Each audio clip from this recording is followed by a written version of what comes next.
Hello दोस्तों, solo levelling. अगर आपको इसके बारे में पता नहीं है तो पता करो।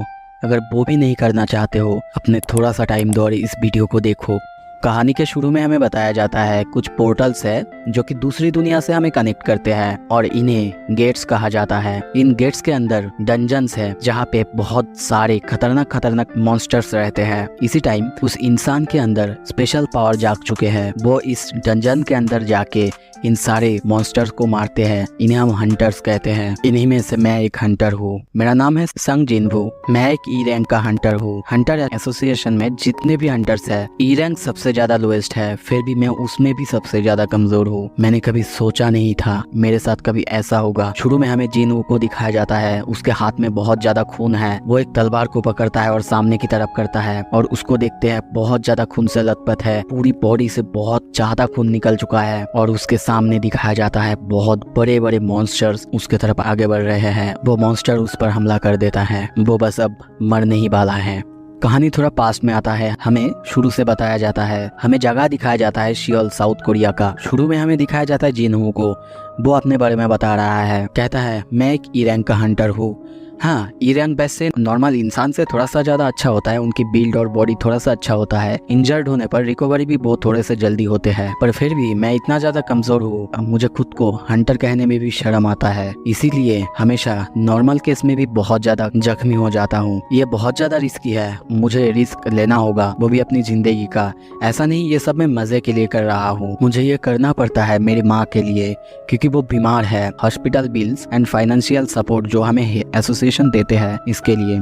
दूसरी तरफ एक कंस्ट्रक्शन साइट दिखाया जाता है सियोल में। जिनहू यहीं पे आ रहा है और यहीं पे हम एक बहुत बड़े से गेट को देखते हैं। मैंने सिर्फ ग्रेजुएट किया है हाई स्कूल से, पर ऐसा कुछ नहीं है जिसमें मैं अच्छा हूँ, तो मेरे पास और कोई चॉइस नहीं है हंटर होने के अलावा। तभी दूसरी तरफ दिखाया जाता है एक आदमी को। वो एक हंटर को कॉफी देते हुए कहता है, ये लीजिए आपका कॉफी, वैसे आज के रेट के लिए गुड लक। वो आदमी थैंक्स कहता है। तभी उसे पीछे से कोई बुलाता है, अरे पार्क, तुम यहाँ पे क्या कर रहे हो? वो कहता है, हाँ मेरी बीवी प्रेग्नेंट है, ये हमारा सेकंड है, तो इसीलिए मैं यहाँ हूँ। वो बहुत ज्यादा चिंतित होकर कहता है, हाँ वैसे मैं चिंतित हूँ, बहुत दिन हो गए मुझे लास्ट राइड किए हुए, सोच रहा हूँ क्या ये सही होगा। पर तभी हम देखते हैं पीछे से वापस सांग आ चुका है। सब उसे देख के अच्छे से बातें कर रहे होते हैं। किम्बे उसे देखते हुए बहुत ही ज्यादा खुश होते हुए कहता है, संग है कैसे हो, क्या क्या तुमने कुछ खाया है? संग बहुत ही ज्यादा खुश होकर कहता है, हाँ मिस्टर किम मैंने खा लिया है। ये देख के वो आदमी बहुत ही ज्यादा चौंकते हुए कहता है, क्या इसे सब पूछ रहा है, क्या ये इतना ज्यादा ताकतवर है? ये सुन के किम हंसते हुए कहता है, हाँ लगता है तुम्हें इसके बारे में पता नहीं है। हाँ, जब तुमने छोड़ा था तभी ये ज्वाइन किया था। वैसे तुम्हें इसका निकनेम पता है क्या है? The weakest Hunter of all Mankind. हाँ, वीकेस्ट, स्ट्रॉन्गेस्ट नहीं। वो छोटे छोटे मामलों में भी जख्मी हो जाता है,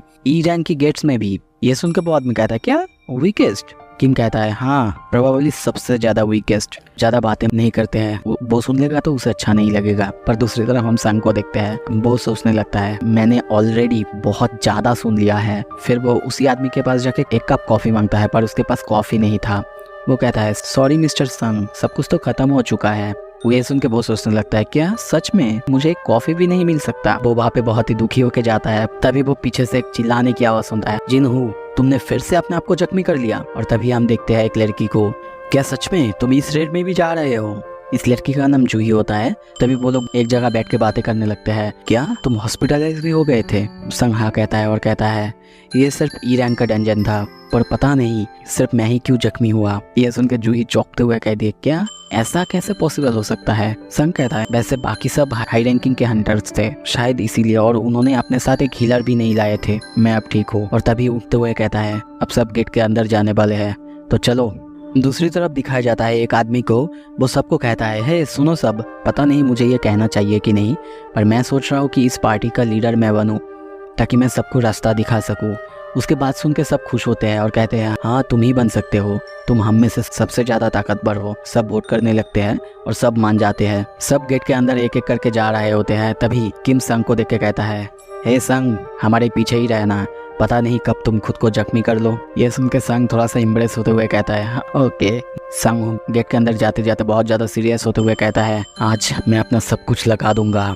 और हम उसे अंदर जाते हुए देखते हैं। सीन शिफ्ट होता है, दूसरी तरफ बाहर का सीन दिखाया जाता है। वही कॉफी देने वाला गाय को देखते हैं। वो और एक लड़का से कहने लगता है, मुझे उसके लिए बुरा लग रहा है, मैंने उस एक कप कॉफ़ी भी नहीं दे पाया। दूसरा लड़का कहता है ये वही लड़का है ना जो ई रैंक हंटर्स में से है और सबसे ज़्यादा कमज़ोर है। वैसे हाँ, इस बार कौन से टाइप का डेंजन है? वो लड़का थोड़ा सा रुक के कहता है हाँ सुना है डी रैंक का डेंजन है। वैसे तुम्हें पता है जब से मैं एसोसिएशन के लिए काम कर रहा हूँ तब से एक बार भी मैंने उसे बिना जख्मी हुए बाहर आते नहीं देखा। पर दूसरा लड़का कहता है वैसे ये तो है सिर्फ डी रैंक का डेंजन, क्या और बुरा हो सकता है। चलो अभी यहाँ से सीन शिफ्ट होता है, हमें अंदर का सीन दिखाया जाता है। जूही संग को हील कर रही है और बहुत ही चिल्ला के कहने लगती है अगर तुम ऐसे ही काम करते रहे एक दिन तुम मर जाओगे। जिन्हों उसे सॉरी कहता है। जूही और ज्यादा गुस्सा होकर उससे कहती है ये सब मैं सॉरी सुनने के लिए नहीं कह रहा हूँ। तभी हमें दूसरी तरफ दिखाया जाता है सारे हंटर्स एक एक करके सारे मॉन्स्टर को मार रहे होते हैं। वहाँ पे चारों तरफ बहुत ज्यादा घमासान लड़ाई हो रहा है। जूही कहती है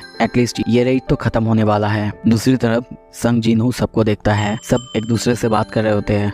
लगता है अब ये खत्म होने वाला है। वैसे ये बहुत ज्यादा आसान था। फिर जूही जिन्हों से पूछती है वैसे तुमसे एक बात पूछनी थी, कोई वजह है जिसके लिए तुम हंटर्स के काम करते हो? जिन्हों को देखते हैं वो बात को छुपाते हुए कहती है नहीं नहीं ऐसा कुछ नहीं है, मेरा सिर्फ ये हॉबी है, अगर ये मैं नहीं करूँगा शायद बोर्डम से मर जाऊंगा। पर वो मन में सोचता है नहीं बता सकता तुम्हें सच्चाई, अगर बता दूंगा तो शायद मुझे बहुत ज़्यादा एम्बेरसमेंट फील होगी। पर दूसरी तरफ हम देखते हैं जूही को ये सुन के और ज़्यादा गुस्सा आता है और कहने लगता है हाँ करते रहो जो तुम्हारी मर्जी। दूसरी तरफ हम पार्टी लीडर को देखते हैं, वो अपने हाथ में एक मैजिक स्टोन पकड़ के कहने लगते हैं जब तुम एक बीस्ट को हराते हो तो तुम्हें ऐसा एक एसेंस स्टोन मिलता है। वैसे सिर्फ एक सी रैंक का मैजिक बीस्ट तुम्हें 10 मिलियन ओन जैसा एसेंस स्टोन दे सकता है। ई रैंक हंटर्स जैसे कि जिन्हों एक सी रैंक के मैजिक बीस्ट को हराने से बहुत ज्यादा दूर है। फिर जिन्हों को दिखाया जाता है उसके हाथ में भी एक स्टोन है, पर वो ये स्टोन को पाकर खुश नहीं है और मन में सोच रहा है ये बहुत ज्यादा दुख की बात है,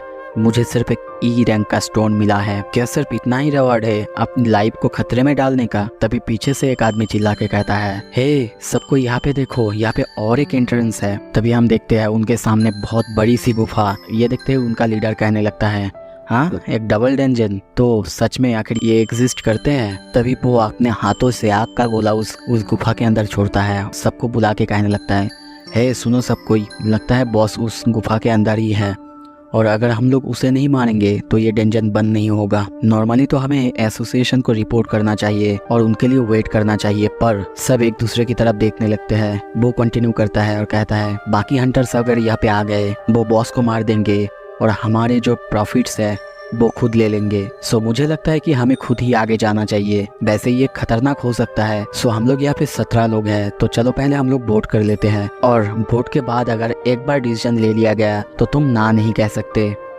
फिर हमें दिखाया जाता है सब वोट करते हैं, कोई जाने के लिए तैयार है, कोई जाने के लिए तैयार नहीं है। जूही को दिखाया जाता है, वो भी कहती है माफ़ करना पर मुझे जाना नहीं है। 8 वोट हाँ और 8 वोट ना में मिला है। अब सब कुछ जिन्हों के पास है उसी के वोट से डिसाइड होगा कि कौन कहाँ जाएगा। जिन्हों को दिखाया जाता है वो अपने हाथ में पत्थर को और ज्यादा मजबूती से पकड़ते हुए सोचने लगता है मेरे पास कोई सेविंग्स नहीं है, माँ की भी ख्याल रखनी है जो कि हॉस्पिटल्स में है। और वो चिल्ला के कहता है तो मैं जा रहा हूँ। सीन शिफ्ट होता है, हमें दिखाया जाता है वो लोग बहुत देर से चल रहे होते हैं, उनको आए हुए अब तक 40 मिनट हो चुके हैं पर अब तक उनको मंजिल नहीं मिली है। उनमें से कुछ तो कहने भी लगते हैं हम लोग बहुत ज़्यादा अंदर आ चुके हैं और बॉस को मारने के बाद हमारे पास सिर्फ 20 मिनट एक्स्ट्रा होगा बाहर जाने के लिए, नहीं तो गेट बंद हो जाएगा। संग जिन्हों और जूही को दिखाया जाता है। जिन्हों जूही को सॉरी कहता है, माफ़ करना मेरी वजह से तुमको आना पड़ा। जूही तभी शांत हो जाती है और कहती है हाँ वैसे अगर तुम सॉरी फील कर रहे हो तो फिर ठीक है। अच्छा तो फिर कैसा रहेगा अगर हम बाहर कभी खाना खाने चले? ये सुन के जिन्हों को देखते हैं उसका मुंह लाल हो जाता है। जूही फिर से गुस्सा होकर कहने लगती है क्या तुमको मेरे साथ नहीं खाना क्या? पर जिन्हों कहता है ऐसा नहीं है, ऐसा नहीं है। हम तभी देखते हैं वो लोग गेट के पास पहुंच चुके हैं और गेट को दिखाया जाता है। गेट बहुत ज्यादा बड़ा और खतरनाक लग रहा है। तभी किम कहता है मुझे तो ये प्लेस बहुत ज्यादा डेंजरस लग रहा है। उनका लीडर यानी संग वो दरवाज़ा खोलते हुए सबको कहने लगता है मैं फिर से सबको कह देता हूँ अगर अभी किसी को बाहर जाना है तो जाओ, यहाँ से वापस जाना है तो जाओ, अगर इसके वजह से मुझे अकेला जाना पड़े मैं फिर भी जाऊँगा। उसकी ये बात सुन के सबको देखते हैं, सब एक दूसरे से कहने लगते हैं वो बहुत एक्सपीरियंस हंटर है, वो सी रैंक में भी बहुत ज़्यादा हायर है, उसकी एज अभी 60 साल से भी ज़्यादा है, तो हम उस पर भरोसा कर सकते हैं। तो चलो सब चलते हैं, दरवाजे को खुलते हुए देखते हैं। सॉन्ग कहता है, मैंने जितना सोचा था ये उससे भी आसानी से खुल गया है। वहाँ के सारे टॉर्चेस अपने आप जल जाते हैं और हमें दिखाया जाता है कुछ बहुत बड़े बड़े खतरनाक मूर्तियाँ। ये देख के वो सब कहने लगते हैं, हमने कभी भी ऐसा डेंजर नहीं देखा। हम देखते हैं वहाँ पे चारों तरफ कुछ नहीं था, सिर्फ कुछ मूर्तियाँ और चारों तरफ बहुत ज़्यादा सन्नाटा। दूसरी तरफ जिन्हू को दिखाया जाता है। वो कहता है, वैसे तुम सबको नहीं लग रहा है कि कोई हमें देख रहा है? तभी हमें एक मूर्ति को दिखाया जाता है, वो सबसे बड़ा था। जिन्हू उसे देख के कहने लगता है, क्या सच में ये तो बॉस नहीं है ना? बाकी सब ये बात सुन के कहता है, ये बस एक स्टैचू ही है। सब कोई चारों तरफ ढूंढ रहे होते हैं पर वहाँ पे कुछ नहीं था। पर तभी देखते हैं वहाँ पे एक सर्कल को, उसमें कुछ लोगो बना हुआ था। तभी संग को पीछे से आवाज आता है। हम देखते हैं वो सब एक मूर्ति के सामने होते हैं। मूर्ति के हाथ में एक बोर्ड था, उसमें लिखा हुआ था इस मंदिर का नियम। पहला नियम है तुमको गॉड की पूजा करनी है। दूसरा है हमेशा गॉड के लिए अच्छा बोलो। तभी हम देखते हैं जूही जिन्हू को पीछे से खींचती है और कहने लगती है, बा देखो वो बड़े से मूर्ति। मुझे लगता है कि उसकी प्यूपिल मूव कर रही थी और वो हमारी तरफ देख रहा था। पर जिन्हू कहता है, क्या शायद तुमने कोई मिस्टेक कर ली है। तीसरा नियम है तुम्हें हमेशा गॉड के ऊपर फेथ रखना है। पर तभी देखते हैं जिन्हू को कुछ अजीब लगने लगता है। वो सोचने लगता है, क्या इतना ज़्यादा सन्नाटा, कुछ गड़बड़ लग रहा है। और तभी सॉन्ग आखिरी कमेंटमेंट पढ़ता है, जो ये सब नहीं मानेगा उसे मार दिया जाएगा। और तभी धड़ाम करके आवाज़ होता है और सब पीछे देखते हैं। हमें दरवाजे को दिखाया जाता है, दरवाज़ा बंद हो चुका है। एक लड़की को देखते हैं, वो डरते हुए कहती है, अभी हम क्या करें, दरवाज़ा तो बंद हो चुका है। और दूसरी तरफ एक आदमी को देखते हैं, वो चिल्ला के कहता है, अब मैं थक चुका हूँ इन सब से, हमें यहाँ पे आना ही नहीं चाहिए था, मैं जा रहा हूँ। तभी वो उन सब को छोड़ के जाने लगता है और जाते जाते कहता है, जो भी मिले उस बॉस को मारकर तुम सब खुद ही रख लेना। और वो दरवाजे के पास पहुंच चुका है। पर तभी हम देखते हैं सोंगहू डर जाता है और चिल्ला के कहने लगता है, उस दरवाजे को मत छुओ। पर तभी एक स्लैश में हम देखते हैं उसका धड़ से सर अलग कर दिया जाता है। दरवाजे के ऊपर पूरी तरह से खून लग जाता है और हमें दिखाया जाता है दरवाजे के पास जो पत्थर की मूर्ति खड़ा हुआ था, वो अपने हथियार से उस आदमी को मार चुका है। ये देख के सबकी पूरी तरह से फट चुका है, सब पूरी तरह से डर चुका है और कहने लगता है कि सच में वो चीज़ अभी हिला, क्या हमें उन सब से लड़ाई करना होगा। दूसरी तरफ जिन्हू को देखते हैं, वो बहुत ज़्यादा डर चुका है। और तभी जूही चिल्ला के कहती है, वहाँ देखो उसकी आंखों की मनी। जिन्हू ये सुनते हुए डरते हुए मन में सोचने लगता है, अगर इसने जो बोला वो सच हुआ तो ये।